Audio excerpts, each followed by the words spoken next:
Hello. Second chapter ആയിട്ടുള്ള SAFF സഫായി may അവ്വൽ ഗാവ്, അതിൽ ഏതൊക്കെയാണ് ഇമ്പോർട്ടൻ്റ് ആയിട്ടുള്ളതെന്ന് നമുക്ക് നോക്കാം. ഇത് എഴുതിയിട്ടുള്ളത് ഗാലിബ് ഗലീമാണ്. അപ്പോൾ ഇതിനെ നമുക്ക് ചുരുക്കിയിട്ടൊന്ന് പറയാം. एशिया का सबसे साफ सुथरा गांव मावलिनोंग मेघालय में है. इस गांव की सबसे बड़ी खासियत यह है कि यहाँ की सारी साफ सफाई गांव वाले खुद ही करते हैं. ഏഷ്യയിലെ ഏറ്റവും വൃത്തിയുള്ള ഗ്രാമമായ മാവ്ലിനോങ് മേഘാലയയിലാണുള്ളത്. പിന്നെ ഇവിടുത്തെ ഏറ്റവും വലിയ പ്രത്യേകത എന്ന് പറഞ്ഞിട്ടുണ്ടെങ്കിൽ ഇവിടെ വൃത്തിയാക്കുന്നത് അവർ ഗ്രാമവാസികൾ തന്നെയാണ്. പിന്നെ ഇവിടെ 130 വർഷങ്ങൾക്ക് മുന്നേ ഒരു അസുഖം പടർന്നു പിടിച്ചു. മെഡിക്കൽ സംവിധാനങ്ങളൊക്കെ പരാജയപ്പെട്ടപ്പോൾ ഇവരെ മുന്നിൽ ആകെ ഉണ്ടായിരുന്ന ഒരു വഴി വൃത്തിയാക്കൽ മാത്രമായിരുന്നു ഈ രോഗത്തെ തടയാൻ. അങ്ങനെയാണ് ഇവരുടെ ഈ സ്ഥലം എന്തായത് ഏറ്റവും വൃത്തിയുള്ള ഒരു ഗ്രാമമായിട്ട് അറിയപ്പെട്ടത്. അപ്പോൾ ഈ ചാപ്റ്ററിലുള്ള ഇമ്പോർട്ടൻ്റ് ആയിട്ടുള്ള ആക്ടിവിറ്റീസ് എന്ന് പറയുന്നത് ഒന്ന് പോസ്റ്ററാണ്. പോസ്റ്റർ പിന്നെ സൂചനാപ്പട്.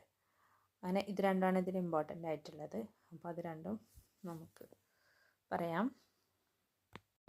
പോസ്റ്റർ വരയ്ക്കുമ്പോൾ ആദ്യം ക്വസ്റ്റ്യൻ നന്നായി വായിച്ചു നോക്കുക. എന്തിനെ കുറിച്ചിട്ടുള്ള പോസ്റ്ററാണ് നമുക്ക് തന്നിട്ടുള്ളത്? ഇവിടെ പരിസ്ഥിതി സംരക്ഷണം പെർ പോസ്റ്റർ. അപ്പോൾ പരിസ്ഥിതി സംരക്ഷണത്തിനെ കുറിച്ച് അതിൻ്റെ സന്ദേശവാക്യം, എന്തെങ്കിലും ഒരു സന്ദേശവാക്യം എഴുതണം. പിന്നെ പോസ്റ്റർ നല്ല ഭംഗി ഉണ്ടാവണം, അട്രാക്റ്റീവ് ആകണം, ആകർഷകമാകണം. അപ്പോൾ ചിത്രം വരയ്ക്കാൻ അറിയുന്നവരാണെങ്കിൽ നമുക്ക് തന്നിട്ടുള്ള ആ ടോപ്പിക്കിനെ കുറിച്ചിട്ട് എന്തെങ്കിലും ഒരു ചിത്രം വരച്ച് വെക്കുക. ഈ സന്ദേശവാക്യം എഴുതുക. പിന്നെന്താണ്, അതിനെ ഒരു ഫ്രെയിമിൻ്റെ ഉള്ളിലാക്കിയിട്ട് നല്ല ഭംഗിയിൽ വരയ്ക്കുക. അപ്പോൾ പോസ്റ്റർ എന്തായാലും വരുന്ന ഒരു ചോദ്യമാണ്. ഇതന്നെ വരണം എന്നില്ല, ഏതെങ്കിലും ഒരു ടോപ്പിക്ക് തരും, എന്നിട്ട് അതിനെ കുറിച്ചിട്ടുള്ള ഒരു പോസ്റ്റർ വരയ്ക്കാനാണ് തരിക. അപ്പോൾ പോസ്റ്റർ അടിപൊളിയായി വരയ്ക്കുക. ആ മാർക്ക് മിസ് ചെയ്യാതെ നോക്കുക കേട്ടോ.